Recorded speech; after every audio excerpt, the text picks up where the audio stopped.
तारीख थी 30 नवंबर 2003। बेंगलुरु में रहने वाले गिरीश और शुभा के एंगेजमेंट का दिन। एंगेजमेंट के बाद शादी की तैयारियां भी शुरू हो जाती हैं, मगर इसी बीच एक हिला देने वाली अनहोनी होती है। वो परिवार जो कुछ ही दिनों बाद अपने बेटे की शादी के सपने देख रहा था, उन्हें बेटे की लाश मिलती है, वो भी एंगेजमेंट के महज 4 दिन बाद।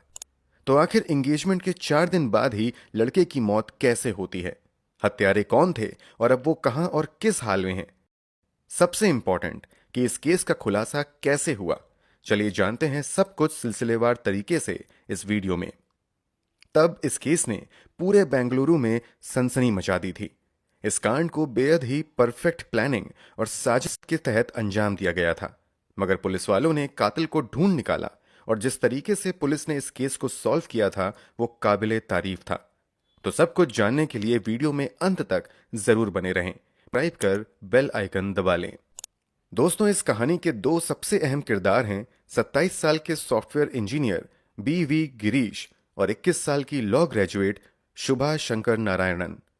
गिरीश 2003 में इंटेल कंपनी में बतौर सॉफ्टवेयर इंजीनियर काम कर रहे थे, जबकि शुभा अभी भी बीएमएस कॉलेज ऑफ बेंगलुरु में पढ़ाई कर रही थीं। शुभा और गिरीश का परिवार बेंगलुरु में आसपास ही रहते थे। दोनों परिवारों में लगभग 15 साल पुरानी जान पहचान और दोस्ती थी। साल 2003 के अंत में गिरीश और शुभा के परिवार वाले आपसी सहमति से दोनों की शादी करने का फैसला करते हैं। सब कुछ तय होने के बाद 30 नवंबर 2003 को बड़े ही धूमधाम से गिरीश और शुभा की एंगेजमेंट होती है। एंगेजमेंट के बाद तय होता है कि 2004 के अप्रैल महीने में इन दोनों की शादी कर दी जाएगी। यहां तक तो सब कुछ बिल्कुल नॉर्मल रहता है, या ये कहें कि नॉर्मल दिखाया जा रहा था। असल में पर्दे के पीछे एक अलग ही कहानी चल रही होती है। कुछ लोगों द्वारा एक गहरी साजिश रची जा रही थी। खैर, एंगेजमेंट के बाद दोनों परिवारों में शादी की तैयारी भी शुरू हो जाती है। गिरीश और शुभा भी आपस में बातचीत करने लगते हैं। इसी बातचीत के दौरान एक दिन शुभा गिरीश से डिनर पर ले जाने के लिए कहती है। शुभा की बातें सुनकर गिरीश डिनर पर जाने के लिए रेडी हो जाता है और फिर 3 दिसंबर 2003 की शाम ऑफिस से काम करने के बाद सीधे शुभा की लोकेशन पर पहुंच जाता है और फिर वो उसे अपने साथ लेकर अपने स्कूटर से डिनर के लिए निकल जाता है। डिनर पर जाने वाली बात गिरीश ने अपने परिवार वालों को बता दी थी और उन्हें यह भी बता दिया था कि रात के 10 बजे तक वो वापस आ जाएगा। मगर 10 से ज्यादा बज चुके थे, लेकिन अब तक गिरीश वापस नहीं आया था। वो लोग अपने बेटे का इंतजार कर रहे थे। तभी बेंगलुरु के मशहूर मणिपाल हॉस्पिटल से गिरीश के माता पिता को कॉल जाता है कि आपका बेटा बेहद ही गंभीर हालत में अस्पताल में भर्ती है। इस जानकारी के बाद गिरीश के माता पिता तुरंत शुभा को भी कॉल करते हैं। शुभा उन्हें बताती है कि जब ये दोनों डिनर से वापस लौट रहे थे, तभी कुछ गुंडों ने लूटपाट की कोशिश की और इसी लूटपाट की घटना के दौरान उन्होंने गिरीश को मारा है। इस कारण उसकी हालत खराब हो गई है। इस जानकारी के बाद शुभा और गिरीश के माता पिता दोनों ही अस्पताल पहुंच जाते हैं। गिरीश की हालत अब तक बहुत ज्यादा खराब हो चुकी थी। डॉक्टर गिरीश को बचाने का पूरा प्रयास करते हैं, मगर 4 दिसंबर 2003 को सुबह के 8:05 पर गिरीश को डेड डिक्लेयर कर दिया जाता है। यानी एंगेजमेंट के चौथे दिन ही गिरीश की मौत हो जाती है। गिरीश के माता पिता के लिए यह बहुत ही बड़ा सदमा था। जिस परिवार में बेटे की शादी के सपने देखे जा रहे थे, वहां अब बेटे की अर्थी सजाई जाने लगती है। बेटे की मौत के बाद उसी दिन यानी 4 दिसंबर 2003 को गिरीश के पिता वेंकटेश विवेक नगर पुलिस स्टेशन में इस मामले से जुड़ी एक एफआईआर दर्ज करवा देते हैं। एफआईआर दर्ज करने के बाद पुलिस भी हरकत में आ जाती है और जांच की शुरुआत कर देती है। इस मामले में पुलिस के पास फिलहाल इकलौता गवाह था और वो थी गिरीश के साथ घटना के वक्त मौजूद शुभा। मामला दर्ज करने के बाद पुलिस वाले सबसे पहले शुभा का स्टेटमेंट दर्ज करवाते हैं।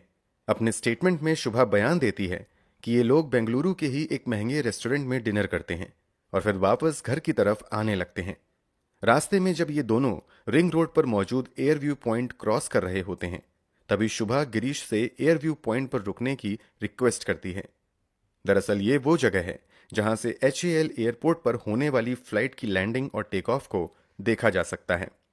शुभा की स्टेटमेंट के मुताबिक शुभा की रिक्वेस्ट पर गिरीश अपनी स्कूटर यहां पर रोक देता है और फिर दोनों वहीं पर खड़े होकर वहां का नजारा देखने लगते हैं।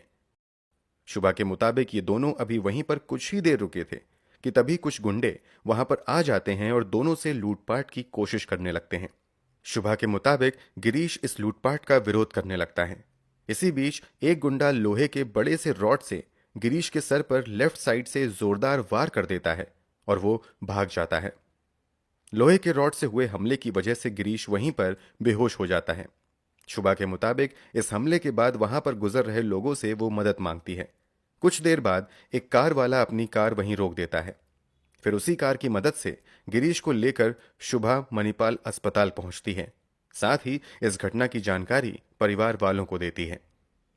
पुलिस वालों को शुभा की इस स्टेटमेंट में कहीं से भी कोई झूठ नजर नहीं आती है।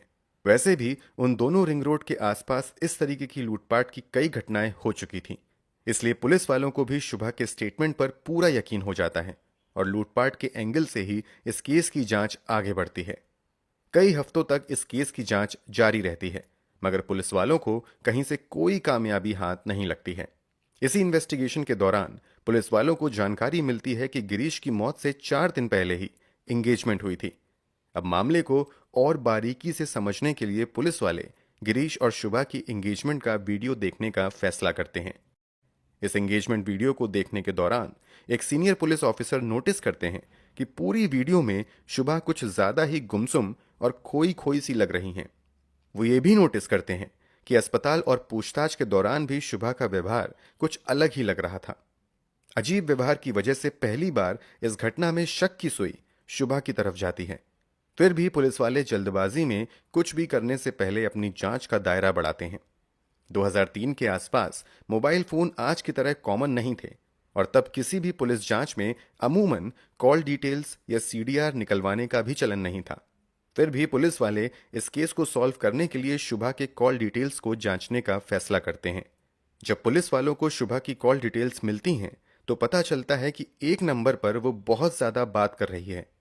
इतना ही नहीं, घटना वाले दिन यानी 3 दिसंबर 2003 को उसने एक नंबर पर कम से कम 73 बार यानी 73 बार कॉल किया था और सैकड़ों बार मैसेज भेजे गए थे। पुलिस वाले जब इस नंबर की जानकारी निकलवाते हैं तो पता चलता है कि यह नंबर किसी अरुण वर्मा नाम के लड़के का है। अरुण वर्मा के बारे में और जानकारी निकाली जाती है तो पता चलता है कि अरुण वर्मा भी बीएमएस कॉलेज में लॉ के फर्स्ट ईयर का स्टूडेंट है। कॉलेज में वो शुभा से 2 साल जूनियर था। अब पुलिस वाले कॉलेज में जाकर जानकारी इकट्ठी करना शुरू करते हैं। जांच के दौरान पुलिस वालों को इन दोनों के कुछ दोस्तों से पता चलता है कि असल में शुभा और अरुण एक दूसरे को प्यार करते हैं। इतनी जानकारी निकलकर सामने आने के बाद पुलिस वाले अब अपनी जांच आगे बढ़ाते हुए कॉलेज से अरुण वर्मा को पूछताछ के लिए हिरासत में लेते हैं। पूछताछ के दौरान अरुण वर्मा बताता है कि इन दोनों की दोस्ती जरूर है, मगर गिरीश के साथ हुई घटना से उसका कोई लेना देना नहीं है। अरुण वर्मा ये भी बताता है कि वो घटना वाले दिन बेंगलुरु में था ही नहीं। पुलिस वालों के पास अरुण वर्मा के खिलाफ बहुत ज्यादा सबूत नहीं थे, इसलिए शक होने के बावजूद अरुण वर्मा को कुछ ही देर की पूछताछ के बाद छोड़ दिया जाता है, मगर पुलिस वाले उस पर नजर रखना जारी रखते हैं।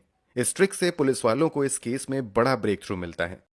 दरअसल जैसे ही पुलिस वाले अरुण वर्मा को पुलिस थाने से जाने की इजाजत देते हैं, वो पुलिस थाने से निकलकर सबसे पहले शुभा से बात करता है। अब पुलिस वालों को समझ आने लगता है कि इस कहानी में कुछ तो ऐसा है जो उनसे छुपाया जा रहा है। इसी के बाद कई और लोगों से पूछताछ की जाती है, जिसमें शुभा के नजदीकी फ्रेंड और ब्यूटिशियन भी शामिल होते हैं।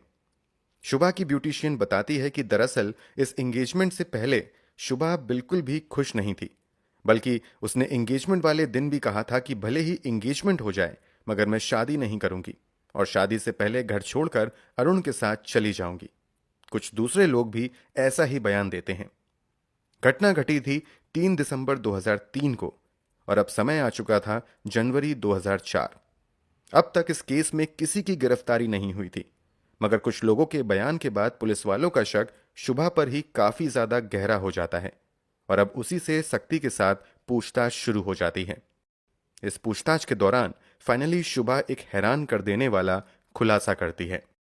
शुभा के खुलासे के मुताबिक शुभा असल में अरुण वर्मा से प्यार करती थी और उसी से शादी करना चाहती थी, मगर परिवार वालों को यह बात मंजूर नहीं थी। उल्टा जब परिवार वालों को कथित तौर पर शुभा के अफेयर की जानकारी मिलती है तो वो शुभा की शादी गिरीश से करवाने का फैसला करते हैं। शुभा हर तरीके से शादी को टालने का प्रयास करती है, मगर बात इंगेजमेंट तक पहुंच जाती है। इंगेजमेंट के बाद शुभा को लगने लगता है कि यह शादी होकर ही रहेगी, इसलिए अब इस शादी को रोकने के लिए अपने बॉयफ्रेंड अरुण वर्मा से मदद मांगती है। जब अरुण वर्मा को भी कुछ समझ नहीं आता है तो वो अपने कजन ब्रदर दिनेश उर्फ दिनाकरण से अपनी पूरी कहानी शेयर करता है और उससे मदद मांगता है। दिनेश विकास वर्मा से अपने एक दोस्त वेंकटेश की मुलाकात करवाता है। दरअसल वेंकटेश लोकल लेवल पर एक गुंडे की पहचान रखता था, कुछ छोटे मोटे केस भी चल रहे थे। फिर एक दिन शुभा, अरुण वर्मा, दिनेश और वेंकटेश बीएमएस कॉलेज में ही एक साथ बैठते हैं और बातचीत के दौरान तय करते हैं कि क्यों ना गिरीश को रास्ते से हटा दिया जाए। इसी बैठक में गिरीश को मारने का प्लान तय होता है। पहले तो अरुण वर्मा और वेंकटेश 2-3 दिन तक खुद ही गिरीश का पीछा करते हैं, मगर कुछ ना कुछ कारणों से 3 बार इन लोगों का प्लान फेल हो जाता है। लगातार प्लान फेल होने के बाद अब अरुण वर्मा गिरीश को अपने जाल में फंसाने के लिए शुभा की मदद लेता है और शुभा से डिनर के बहाने गिरीश को बुलाने को कहता है। फिर प्लान के मुताबिक ही शुभा गिरीश को डिनर के लिए बुलाती है। फिर जब ये लोग वापस लौट रहे होते हैं तभी साजिश के तहत शुभा गिरीश से फ्लाइट की लैंडिंग और टेक ऑफ देखने के बहाने एयर व्यू पॉइंट के पास रुकने की रिक्वेस्ट करती है। शुभा की साजिशों से अनजान गिरीश अपनी बाइक रोककर वहीं पर खड़े होकर फ्लाइट की लैंडिंग और टेक ऑफ देखने लगता है। एसएमएस से शुभा इस बात की जानकारी अरुण वर्मा और उसके साथियों तक पहुंचा देती है कि ये लोग एयर व्यू पॉइंट पर रुके हुए हैं। फिर जानकारी मिलते ही अरुण वर्मा, दिनाकरण और वेंकटेश सभी मौके पर पहुंच जाते हैं और फिर जब गिरीश दूसरी तरफ मुंह करके खड़े होकर नजारे का आनंद ले रहा होता है तभी लोहे के एक बड़े से रॉड से वेंकटेश एक जोरदार हमला गिरीश के सर पर करता है। चोट लगते ही गिरीश वहीं पर बेहोश होकर गिर जाता है। इधर हमला करने के अगले ही पल अरुण वर्मा, दिनाकरण और वेंकटेश वहां से भाग जाते हैं। फिर उन लोगों के जाने के बाद शुभा रोने धोने का नाटक करने लगती है और वहां से गुजर रहे लोगों से मदद मांगना शुरू करती है। उन्हीं में से एक व्यक्ति अपनी कार रोक देता है, जिससे शुभा गिरीश को लेकर मणिपाल हॉस्पिटल आती हैं और फिर इस मामले की जानकारी पुलिस वालों को देती हैं। फिर सभी के सामने लूटपाट की एक झूठी कहानी सुनाती हैं। पुलिस पूछताछ के दौरान यह भी खुलासा होता है कि शुभा एक मॉडर्न ख्याल वाली लड़की थी, उसे वेस्टर्न कल्चर ज्यादा पसंद थे। दूसरी तरफ गिरीश सिंपल लाइफ जीना पसंद करता था। डांस क्लब, पब, एल्कोहल इत्यादि गिरीश को पसंद नहीं था। इस बात से भी शुभा को एतराज था। गिरीश की सिंप्लिसिटी की वजह से भी वो उसे पसंद नहीं करती थी।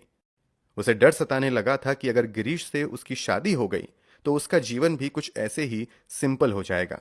इस कारण भी वो गिरीश से हर हाल में अपनी शादी को रुकवाना चाह रही थी।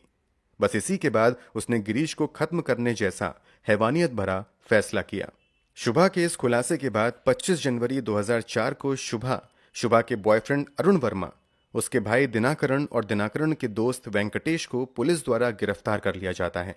इन लोगों की निशानदेही पर पुलिस जंगल से हमले में इस्तेमाल किए गए लोहे के रॉड को भी बरामद कर लेती है। इस मामले की सुनवाई 25 फरवरी 2004 से मायो हॉल कोर्ट में शुरू होती है।